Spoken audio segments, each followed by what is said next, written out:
Jawahar Nagar police station పరిధిలోని దమ్మాయిగూడలోని సాయి సిద్ధార్థ నగర్ కాలనీలో రవి అనే వ్యక్తి ఇంట్లో చోరీ. సిద్దిపేటలోని బంధువుల ఇంటికి వెళ్లి వచ్చేసరికి డోర్లు పగలగొట్టి చోరీకి పాల్పడిన గుర్తు తెలియని దుండగులు 30 తులాల బంగారు ఆభరణాలు, 6 లక్షల నగదు, 50 తులాల వెండిని ఎత్తిగడిన దొంగలు. సంఘటనా స్థలానికి చేరుకున్న పోలీసులు కేసు నమోదు చేసుకుని దర్యాప్తు చేస్తున్నారు జవహర్ నగర్ పోలీసులు.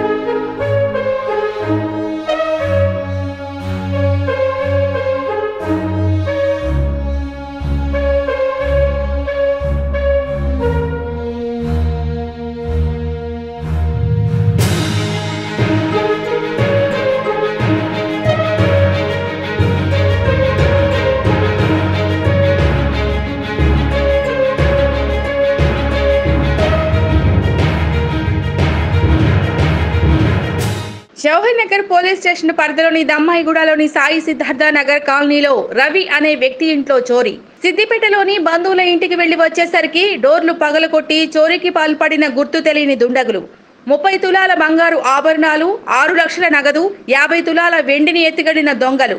సంఘటనా స్థలానికి చేరుకున్న పోలీసులు కేసు నమోదు చేసుకుని దర్యాప్తు చేస్తున్నారు జవహర్ నగర్ పోలీసులు.